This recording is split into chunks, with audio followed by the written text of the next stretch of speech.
Assalamualaikum warahmatullahi wabarakatuh. Alhamdulillah hamdan katsiran tayyiban mubarakan fih kama yuhibbu rabbuna wa yardah. Asyhadu an la ilaha illallah wahdahu la syarikalah wa asyhadu anna Muhammadan abduhu wa rasuluhu sallallahu alaihi wa ala alihi wa ashabihi wa man tabi'ahum bi ihsanin ila yaumiddin, amma ba'd. Kaifa halukum ya ikhwah? Kaifa halukum antum semuanya?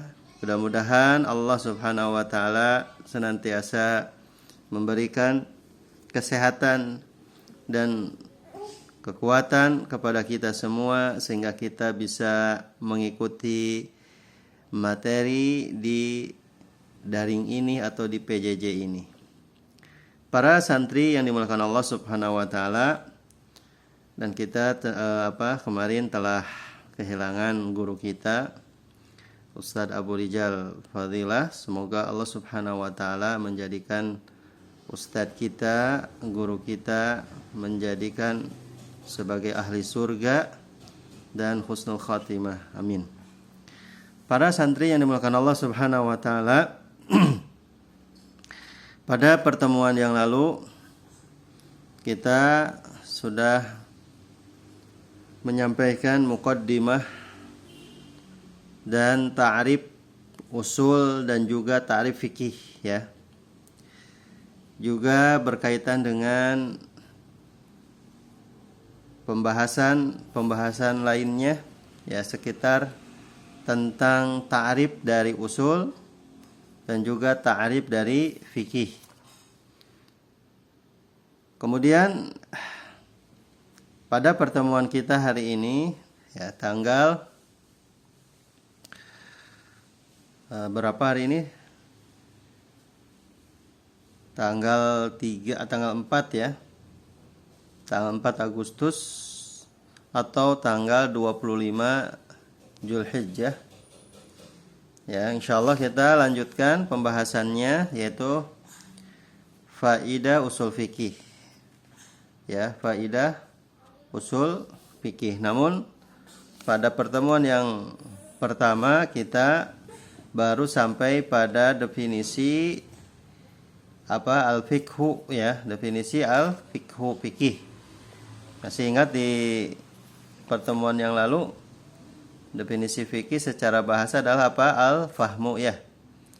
Al-fahmu, pemahaman. Sedangkan secara istilah yaitu apa? Ma'rifatu al-ahkami asy-syar'iyyati al-amaliyah bi adillatiha at-tafsiliyah. Ya. Yaitu mengetahui hukum syar'i yang berkaitan dengan amaliyah, dengan ibadah berdasarkan dalil-dalilnya yang terperinci. Nah, kita hari ini insyaallah akan mengetahui dan memahami definisi ta'rif yang kedua, dan ini adalah ta'rif yang kita pelajari selanjutnya, yaitu ta'rif usul fikih. Ya, ta'rif usul fikih di dalam bagan ini coba perhatikan. Ya, kemarin kita sudah menjelaskan tentang ta'rif aslun dan ta'rif fikih ya. Sekarang kita masuk kepada pembahasan yang kedua. Ya, qala al-mu'allif rahimallahu taala, coba perhatikan yang ini. Wal i'tibaru tsani bi'tibari kaunihi ilman murakkaban min hataini kalimataini usulul fikhi. Kemudian ditinjau dari sisi yang kedua ya. Sisi yang kedua, dan ini termasuk kepada ilmu yang tersusun, dua kalimat yang tersusun, yaitu kalimat usul dan kalimat fikih digabungkan. Nah, maka menjadi ilmu usul fikih ya. Kalau yang kemarin terpisah, apa itu usul, apa itu fikih. Sekarang kita gabungkan ya, dua kalimat tersebut menjadi usulul fiqh. Ya, apa itu usulul fiqh? Usulul fiqh katanya ya, ilmul usul huwa ilmun yubhasu fihi an adillatil fiqhil ijmaliyah, adillatul kulliyah, wa kaifiyatul istifadati minha min tara'iqil fahmi wal istinbati wa halil mustafid. Ilmu usul adalah sebuah ilmu yubhasu, yang membahas atau yang dibahas di dalamnya tentang adillatil fiqhil ijmaliyah, tentang dalil fikih secara ijmal. Apa itu ijmal? Ya, kalau fikih kan tafsil terperinci. Satu masalah satu dalil, satu masalah satu dalil. Ya, itu fikih. Sementara kalau ilmu usul fikih adalah ilmu tentang dalil fikih secara umum. Satu dalil usul fikih bisa membawahi berbagai masalah. Tapi tidak bagi fikih, tidak bagi ibadah, fikih ibadah. Satu dalil, satu masalah. Sementara kalau usul fikih satu dalil bisa lebih daripada satu masalah, ya. Lebih daripada satu masalah. Itu yang pertama. Yang kedua, adillatul kulliyah, atau kita katakan dalil secara menyeluruh. Itu pembahasan dalam usul fikih. Ya, yang pertama, dalil fikih itu adalah dalil usul fikih itu adalah dalil secara umum atau dalil secara kulliyah, secara menyeluruh, ya. Kemudian yang ketiga, wa kaifiyatil istifadati minha, dan bagaimana mengambil faidah dari dalil-dalil tersebut. Ya, dari dalil-dalil secara menyeluruh tersebut.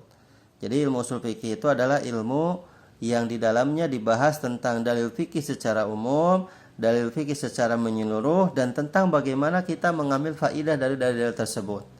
Ya, kemudian apalagi min tara'iqil fahmi, tentunya wal istinbati, tentunya dengan dua cara ini, dengan jalan, dengan wasilah, dengan cara memahami, dan dengan cara menyimpulkan, istinbat. Setelah dipahami baru disimpulkan. Nah, ini adalah dalil fikih secara global, dalil usul fikih secara menyeluruh. Kemudian yang keempat, wahalil mustafid. Dan juga dalam ilmu usul fikih dibahas tentang apa? Tentang keadaan orangnya, orang yang mengambil faidahnya. Ya, orang yang layak dan pantas untuk mengambil faidah. Nah, ini adalah apa? Pembahasan tentang definisi usul fikih. Sementara kalau kita perhatikan di kitab yang antum miliki, ya, yaitu kitab Matan Usul Fikih Syarah Syekh Utsaimin. Nah, di sini sama juga ada urutannya, ada adillatul fiqhil ijmaliyah, kemudian kaifiyatul istifadati minha wa halil mustafid, ada 3 sama, ya. Coba kita lihat, ya. Coba kita lihat dalam kitab yang disebutkan dalam kitab ataupun dalam buku, ya, matanya. Nah, sebelum kita lanjut ke pembahasan tersebut, ya, coba perhatikan dalam bagian ini, ya. Disebutkan dalam bagian ini al-adillatus syar'iyyah itu terdiri dari 2. Ya, adillatus syar'iyyah ini adalah lafaz. Ya, lafaz yang terkandung dalam Al-Qur'an, lafaz yang terkandung dalam hadis, ya, maka namanya adillatus syar'iyyah, dalil syar'i. Nah, dalil syar'i ini ada 2. Yang pertama adillatu tafsiliyah, kemudian yang kedua adillatu kulliyah atau ijmaliyah. Antum bisa bedakan di sini. Macam-macam dalil syar'i itu ada 2. Dalil secara terperinci, nama istilahnya adillah tafsiliyah. Kemudian yang kedua adillatu kulliyah atau ijmaliyah. Ya, itu yang kedua, yaitu dalil secara umum, secara global. Kemudian yang ketiga amtilah, contohnya apa dari 2 pembagian dalil syar'i. Dalil tafsiliyah, contohnya coba perhatikan, wa aqimus shalah. Aqimus shalah ini bisakah dipakai dalil sebagai dalil haji? Dirikan oleh kalian salat. Apakah di situ terkandung perintah untuk haji? Enggak. Tapi dalil ini adalah dalil yang khusus untuk perintah salat, bukan perintah haji, betul tidak? Sekali lagi, dalil syar'i ada 2, ya, 2 macam, 2 pembagian. Dalil tafsiliyah dan dalil ijmaliyah atau dalil kulliyah. Dalil tafsiliyah yaitu dalil yang dia satu dalil untuk satu masalah, satu perintah, gitu ya. Sementara kalau dalil dalil kulliyah, dalil ijmal itu untuk menyeluruh secara global. Contoh yang pertama dari dalil tafsiliyah. Allah Subhanahu wa taala berfirman wa aqimus shalah. Dirikanlah oleh kalian salat. Berarti ini dalil khusus tentang perintah salat, bukan perintah untuk berkurban, bukan perintah untuk haji. Bisa dipahami di sini? Bisa ya insyaallah. Kemudian yang kedua dalil kulliyah, dalil secara ijmal, secara global, secara menyeluruh, ya, secara menyeluruh. Ada sebuah kaidah di sini, coba perhatikan. Ini dalil untuk membawahi berbagai masalah, berbagai perintah. Ya, berbagai perintah. Apa di sini? Kaidahnya ataupun dalil usul fikihnya. Sebuah kaidah, sebuah perkataan para ulama yang itu diambil dari sekian banyak dalil-dalil yang ada dalam Al-Qur'an sehingga muncul sebuah kaidah yang umum ini. Apa kaidahnya? Qaidatu al-amru lil wujub. Setiap perintah menunjukkan kepada wajib. Betul tidak? Sebuah perintah dari Allah maupun dari Rasulnya menunjukkan kepada hukum asalnya adalah wajib. Ya, aqimus shalah itu perintah bukan? Perintah salat. Hukumnya apa? Wajib. Ada lagi yang lain, wa atuz zakah. Keluarkan oleh kalian atau tunaikan oleh kalian zakat. Nah, itu juga sama kan ya? Menunjukkan kepada wajib. Maka diambillah ya faidah dari sekian banyak dalil-dalil dalam Al-Qur'an maupun hadis, maka muncul sebuah kaidah dalil umum dan itu adalah dalil usul fikih, maka muncul kaidah al-amru lil wujub, sebuah perintah ya secara hukum asalnya menunjukkan kepada hukumnya wajib. Bisa dipahami sampai sini? Nah, itu ya yang dimaksud dari dalil fikih. Nah, kemudian yang selanjutnya arkan ilmu usul. Coba perhatikan. Rukun ilmu usul. Nah, berarti kita sudah bisa menyebutkan ilmu usul. Maksudnya ilmu usul fikih ya. Ada 3. Ya, ada berapa? Ada 3 ya. Yang pertama apa? Adilatul ijmaliyah. Afwan di sini salah. Pengetikan ya, ijmaliyah, kurang ya. Adilatul ijmaliyah ya. Yang pertama, rukun yang pertama dari ilmu usul, yaitu ilmu usul fiqh. Kemudian yang kedua qawaidul fahmi wal istinbat. Kemudian yang ketiga halul mustafid, yakni ahkamul mujtahid wa yuqabiluhu al muqallid. Jadi yang pertama rukun dari ilmu usul fikih ini ada 3 dalil secara umum, yaitu dalil ijmaliyah. Kemudian yang kedua kaidah-kaidah memahami dan menyimpulkan dari sekian banyak dalil-dalil ijmal gitu ya. Kemudian yang ketiga keadaan orang yang mengambil faidah. Yaitu maksudnya hukum seorang mujtahid. Dan kebalikannya di siapa? Muqallid. Ya, mujtahid adalah orang yang dia bisa dan pandai memahami dan menyimpulkan dari sekian banyak dalil dalam Al-Qur'an maupun hadis Nabi sallallahu alaihi wasallam. Sementara kalau muqallid adalah kebalikan dari mujtahid. Ya, tidak ada kemampuan untuk bisa memahami dan juga menyimpulkan dari sekian banyak dalil-dalil dalam Al-Qur'an maupun hadis Nabi sallallahu alaihi wasallam. Nah, ini adalah rukun ilmu usul ya. Jelas di sini insyaallah. Baik. Kemudian yang selanjutnya para santri yang dimuliakan Allah Subhanahu wa taala. Nah, kemudian muallafat fi hadal ilm. Karangan-karangan ya. Di dalam ilmu ini apa aja? Ya, di antaranya ada beberapa manhaj yang ya diketahui oleh kitab dan juga oleh para ulama bahwasanya di antara muallafati fi hadal ilmi, di antara karangan-karangan dalam ilmu ini ya yang pertama manhaj ya. Manhajnya seperti apa? Cara berpikirnya seperti apa? Ya, cara metodenya seperti apa? Kemudian yang kedua al-firaq ataupun al-farqu, perbedaan, dan yang ketiga adalah misal contoh. Yang pertama manhajnya apa? Ya, mazhab Hanafi ya. Di antaranya ya farqunya mereka mengatakan apa? Akhadhu minal furu'i al-fiqhiyah al-waridati an a'immatihim usulan wa qawaid qalu bi anna a'immatahum qad ra'uha fi ijtihadatihim wa 'indahum mustalahat takhassuhum. Jadi mazhab Hanafiyah tentang ilmu usul fikih ini bagaimana? Ya, mazhab ini akhadhu minal furu'i al-fiqhiyah. Jadi mereka itu mengambil dari cabang dulu, dari masalah yang yang cabangnya dulu, cabang fikihnya dulu, ya, yang ada pada mereka. Ya, al-waridatu an a'immatihim usulan, sehingga dari cabang-cabangnya ini, ya, bahwa imam-imam mereka itu menjadikan itu sebagai usul, ya, sebagai pokok, wa qawaid, dan sebagai kaidah, ya, sebagai apa? Sebuah kaidah. Sehingga kalau mereka mengatakan bi anna immatihim atau bi anna immatahum qad ra'uha, sehingga mereka mengatakan bahwa imam-imam mereka telah memperhatikannya, ya, telah memahaminya fi ijtihadatihim, di dalam ijtihad mereka, wa indahum mustalahatu takhussuhum, dan mereka memiliki mustalah atau memiliki istilah-istilah yang khusus bagi mereka.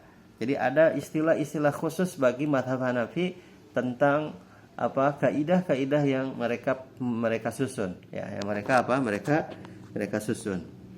Kemudian contohnya apa? Al-ahkamu taklifiyah. Nah, al-ahkamu taklifiyah ini adalah sebuah istilah, ya kan? Sebuah istilah yang mereka pakai, gitu ya. Yang mereka pakai istilah ahkamu taklifiyah itu ada 7. Ada berapa? Ada 7 ahkamu taklifiyah. Yang pertama wujub, yang kedua tahrim, yang ketiga karohah, yang keempat nadbu, yang kelima ibahah, kemudian yang keenam karohah, fard wa karohah, kemudian yang ketujuh tahrimuhu atau tahrimiyah, ya, fardun wa karohah tahrimiyah, ya. Jadi itu adalah istilah-istilah yang disebutkan oleh mazhab Hanafiyah.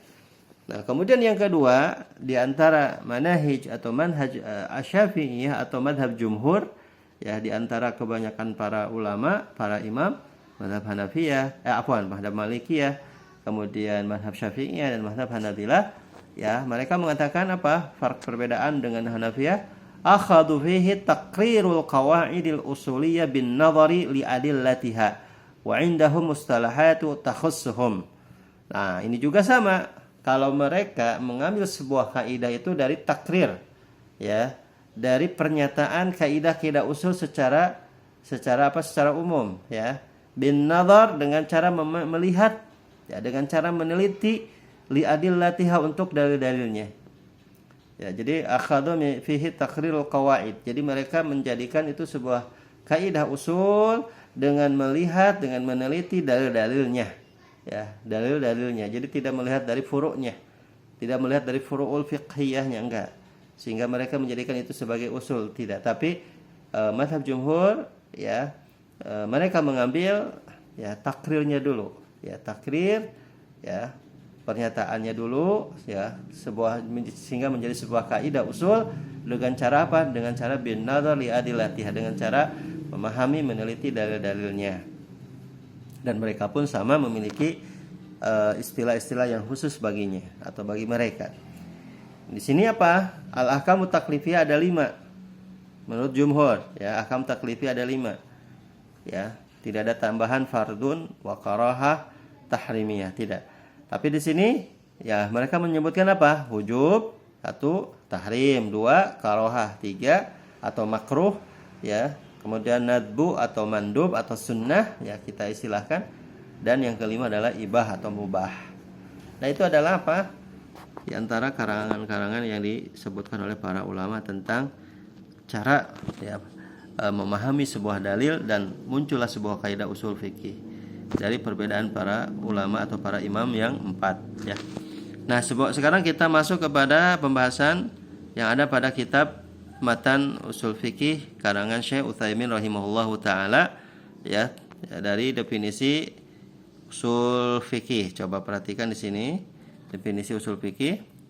Ya, sama, ada 3 rukun, ya, coba perhatikan. Ats-tsani, yang kalimat ats-tsani, bi'tibari kaunihi laqaban li hadzal fannil muayyan fayu'arrafu bi annahu ilmun yubhatsu an adillatil fiqhil ijmaliyah wa kaifiyatil istifadati minha wa halil mustafid. Sama, ya.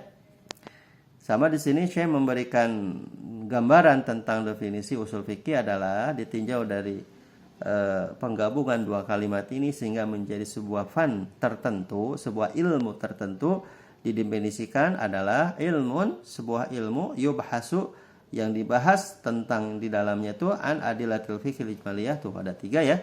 Pertama dalil fikih secara umum, kemudian yang kedua kaifiyatul istifadah atau apa namanya tadi thara'iqul fahmi wal istinbat gitu ya, dengan cara memahami kemudian mengistinbat, menyimpulkan, sehingga di sini diistilahkan kaifiyah, bagaimana mengambil faidah.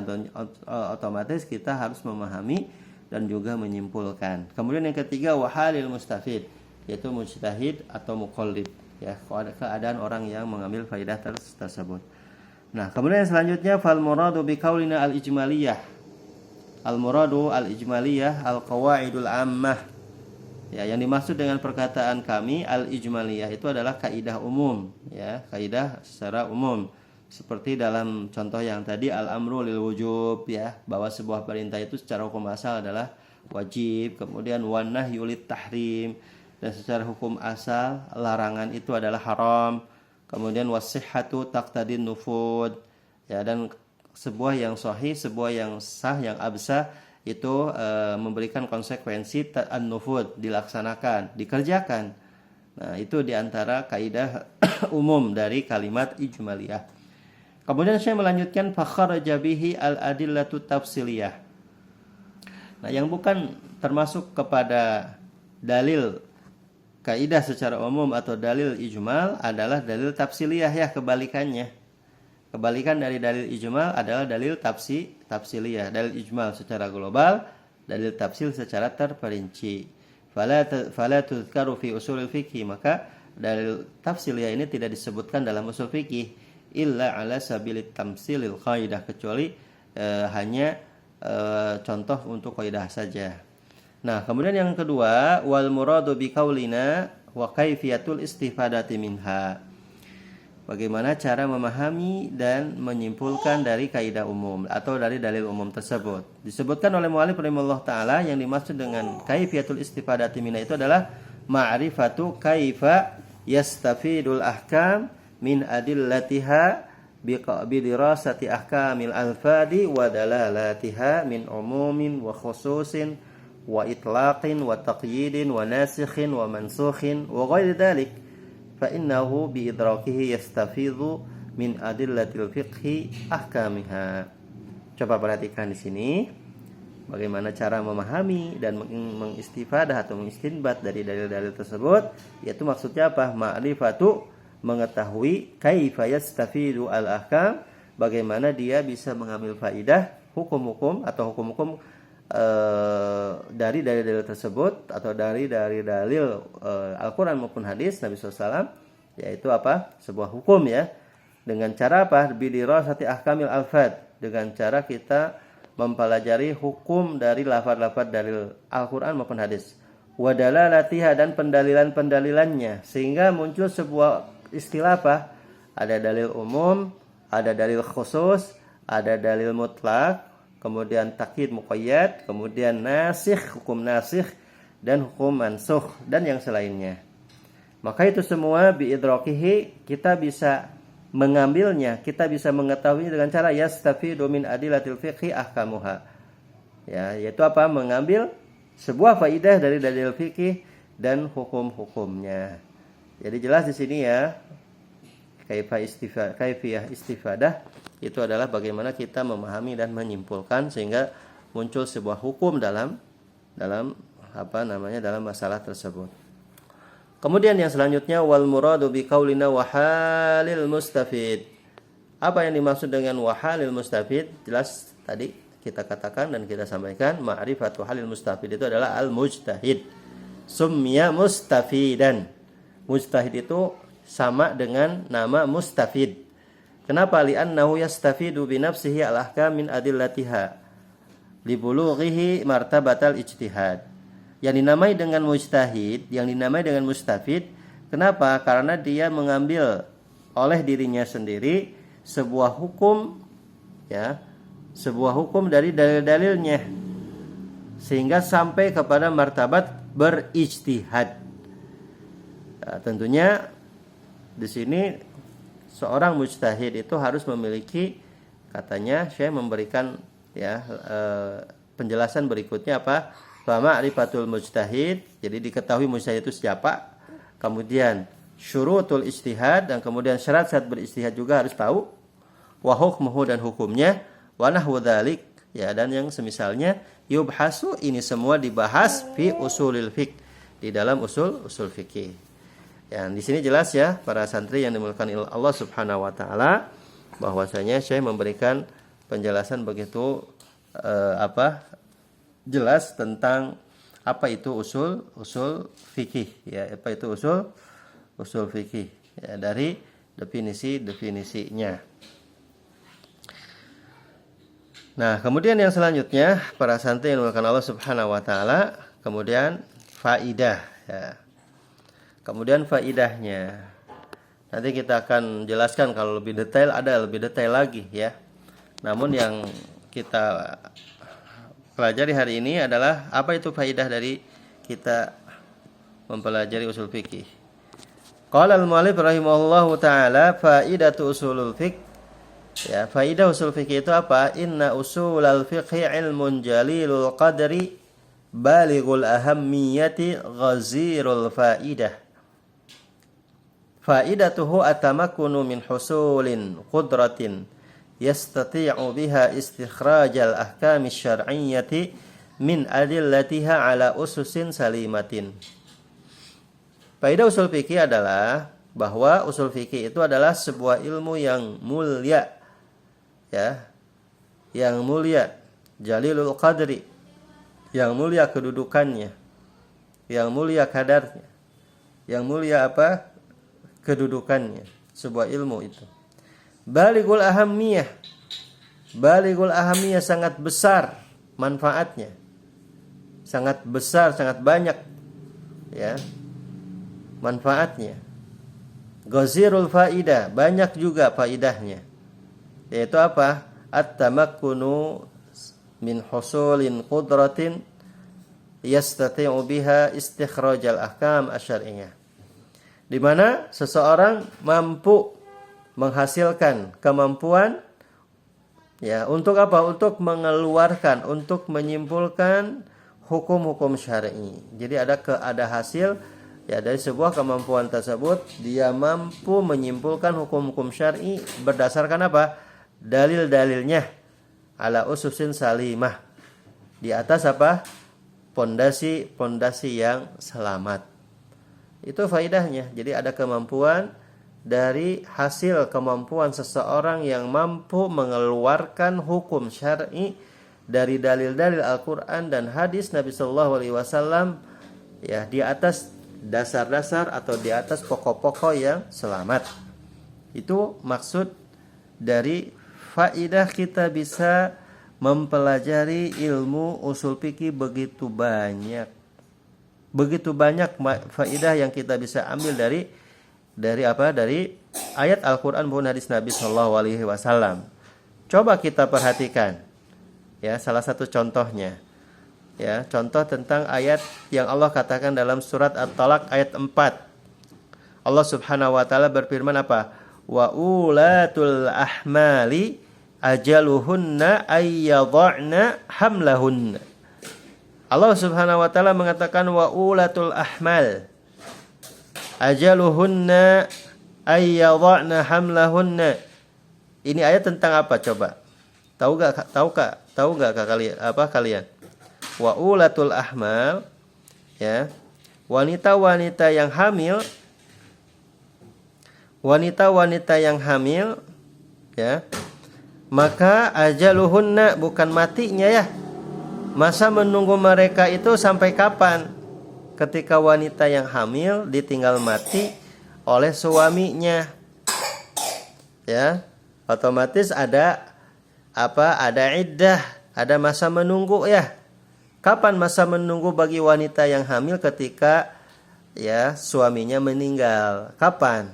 Maka masa menunggunya sampai kapan? Ya, wa ulatul ahmali ajaluhunna ayyadhana hamlahunna, yaitu wanita-wanita yang ditinggal mati oleh suaminya dan keadaan wanita tersebut saat itu dalam keadaan hamil, maka ya sampai kapan? Ayyadhana hamlahun, sampai ya mereka melahirkan. Nah, sekarang pertanyaannya, min aina ta'rif anna al-mar'a idza wada'at ba'da mauti jawziha bidaqaiqin intahat iddatuha. Sekarang kalian dari mana bisa tahu bahwa seorang wanita ya apabila sudah melahirkan ya setelah kematian suaminya beberapa menit atau beberapa jam, maka masa iddahnya berakhir. Ya. Seorang wanita, seorang istri ketika melahirkan sebelumnya suaminya meninggal. Kemudian setelah beberapa jam meninggal, istrinya melahirkan. Nah, berarti otomatis si istri itu sudah selesai masa iddahnya, masa menunggunya. Nah, maka kalau kita mempelajari dari pembahasan usul fikih yang barusan, dohirnya ayat tersebut, wa ulatul ahmal ajaluhunna ayyadhana hamlahunna, bahwa seorang wanita apabila sudah melahirkan setelah kematian suaminya dengan beberapa menit, beberapa jam, maka berakhirlah masa iddahnya. Nah, dari mana kita bisa mengambil kesimpulan dari ayat ini? Tentu dari lafaz umum. Ya, dari keumuman ayat tersebut. Kenapa? Li'annal umum yashmul jami' afradihi. Karena lafaz umum ini adalah lafaz yang mencakup kepada semua individu. Nah, ini adalah salah satu contoh ya, kita bisa menyimpulkan sebuah hukum syar'i dari dalil-dalil Al-Qur'an ya, dari dalil Al-Qur'an tentang masalah yang barusan kita sebutkan dalam surat At-Talaq ayat 4 ya. Nah, kemudian yang selanjutnya Syekh mengakhiri muqaddimah dari usul fikih ini wa awwalu man jama'ahu kafannin mustaqillin al-Imam Syafi'i Muhammad bin Idris rahimahullahu taala, summa tabi'ahu al-ulama'u fi dzalik fa'alafu fihi at-ta'alif mutanawwi'ah ma baina manthurin wa mandumin wa mukhtasarin wa mabsutin hatta sara fannan mustaqillan lahu kayanuhu wa mumayyizatahu. Kemudian saya menyebutkan wa awwalu man jama'ahu, yang pertama kali mengumpulkan sebagai sebuah ilmu yang mustaqil, yang berdiri sendiri adalah siapa? Al-Imam Syafi'i, Imam Syafi'i ya.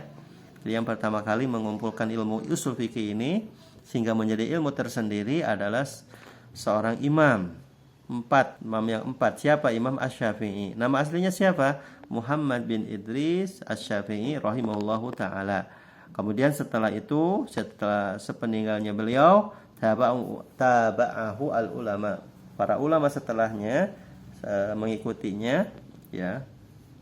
Mengikuti asar beliau dalam mengarang kitab ini ya, dalam mengarang kitab tersebut fa'allafu, sehingga mereka mengarang lagi fihi ta'alib, dengan berbagai macam karangan-karangan, susunan-susunan kitab al-mutanawwi'ah, yang berbagai macam ya, yang berbagai macam. Di antaranya ada yang menggunakan metode mansur, metode nasr ya, metode nasr, kemudian metode mandum, kemudian metode mandum ya nazam dengan cara bait syair gitu ya. Kemudian ada yang dengan metode mukhtasar, ringkas. Kemudian ada yang dengan metode mabsut ya, panjang, hatta sarafan dan mustaqilan, sehingga ilmu ini menjadi sebuah ilmu fan yang berdiri sendiri, lahu kayanuhu, yang mana ilmu ini memiliki kedudukan dan keistimewaan ya di kalangan para ulama tentang ilmu tersebut ya. Di sini jelas ya para santri yang dimuliakan Allah Subhanahu wa taala, salah satu contoh di antara karangan kitab para ulama yang pertama kali beliau karang oleh Imam Syafi'i adalah kitab Ar-Risalah. Ya, kitab apa? Kitab Ar-Risalah yang beliau karang ya, sehingga diikuti oleh para ulama setelahnya. Ada kitab Ar-Raudhah ya. Kitab apalah? Kitab Al-Mustasfa lil Imam Al-Ghazali ya.